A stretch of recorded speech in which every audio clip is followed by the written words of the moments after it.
Hello dear students, इतके दिवस आपण ज्याची वाट बघत होतो म्हणजे वर्षभर ज्याच्यासाठी आपण प्रिपेअर करत आहोत, अगदी युद्ध पातळीवरती आपली तयारी चालू आहे आणि त्याचा टाइम टेबल, त्याचं स्केड्यूल हे आज आपल्याला मिळालेलं आहे. येस, आजच काल आय थिंक सीबीएसईच्या जे बोर्ड एक्झाम्स होणार आहेत त्याचं टाइम टेबल मिळालेलं होतं आणि आज आपल्याला महाराष्ट्र बोर्डचं जे आपल्या 10वीच्या आणि 12वीच्या एक्झाम्स होणार आहेत त्याचं टाइम टेबल मिळालेलं आहे. जसं मला हे कळालं अशी धडधड मला सुरू झालं की बापरे, कारण कालच सीबीएसईचं आलं, तर मी म्हटलं तर हे आज उद्या ह्या 2 दिवसात येणार आणि नक्की तसंच झालं.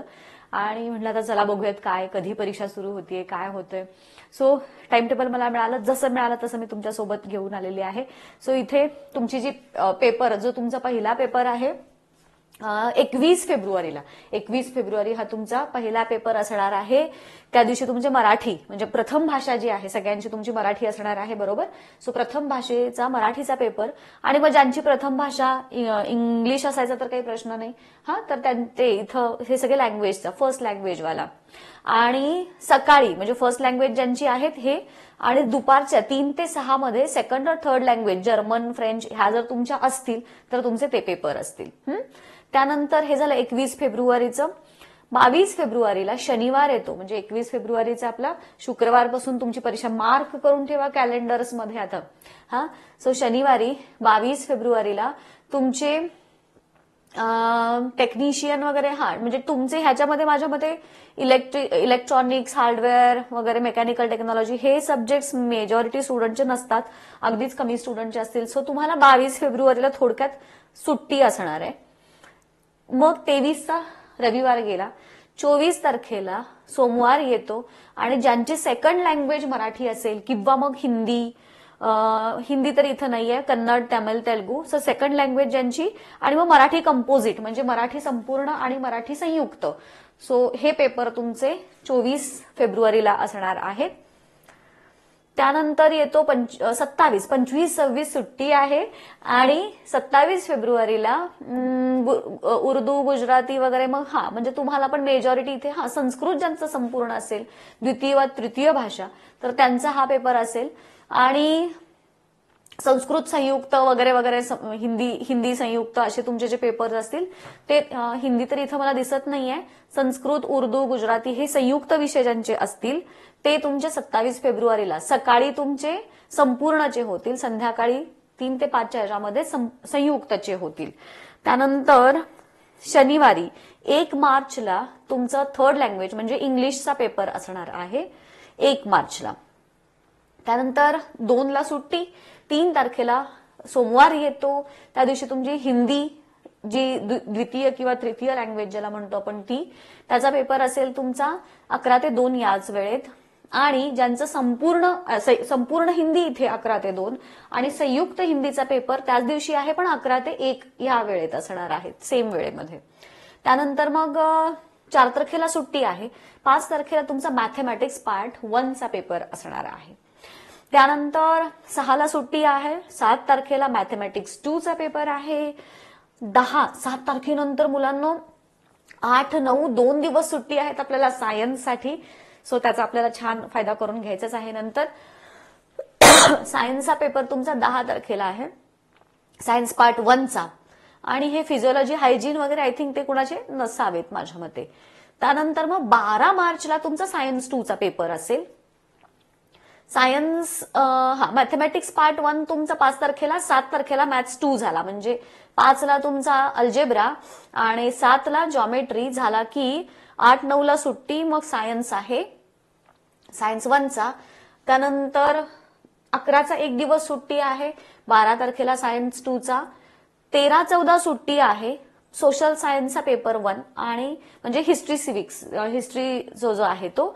आणि मग 17ला तुमचा पेपर संपणार आहे, जिओग्राफीचा पेपर तुमचा त्या दिवशी असेल. सो हे झालं तुमचं टाइम टेबल. आता दिवस किती राहिलेत काउंटडाऊन करा. दिवस किती, प्रत्येकाचा तुमचं वेगवेगळी प्रिपरेशन झाली असणार आहे.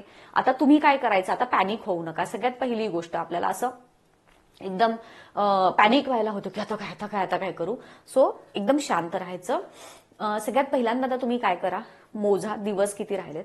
आता तुमचा असा काही पार्ट असेल का सिलेबसचा आहे का की जो अजून राहिलेला आहे, अजून तुमचा झालाच नाहीये, ते किती चॅप्टर्स आहेत ते लिहून काढा, सब्जेक्ट वाईज लिहून काढा.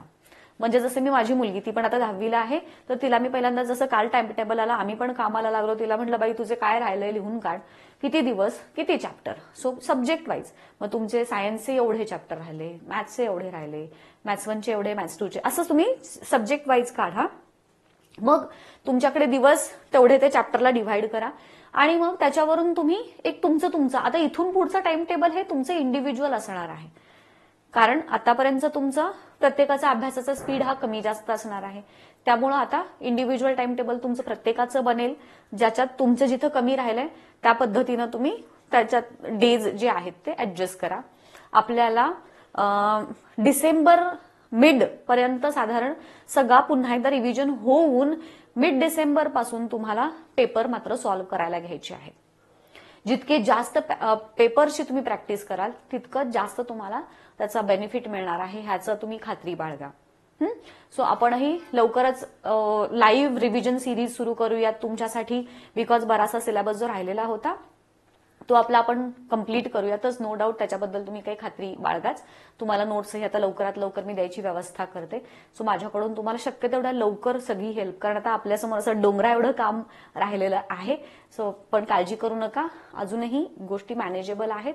तुम्हाला आता इथून पुढे मात्र दिवसाचा प्रत्येक मिनिट हा युटिलाइज करायचा आहे. प्रॉपर प्लॅनिंगनं दिवसाचं टाइम टेबल बनवा. हा दिवसाचं की सकाळपासून संध्याकाळपर्यंत आपलं कुठं कुठं कशा कशा पद्धतीनं आपण वेळ घालवतो, म्हणजे सकाळी उठण्याची वेळ, रात्री झोपण्याची वेळ आणि इन बिटवीन तुम्ही लिटरली असं मी स्वतःसाठी पण एक एक्सेल शीट बनवलेली आहे की ज्याच्यामध्ये मी 4 ते 5, 5 ते 6, 6 ते 7 असं प्रत्येक तासात मी काय केलं हे त्याच्यात लिहिलेलं असतं.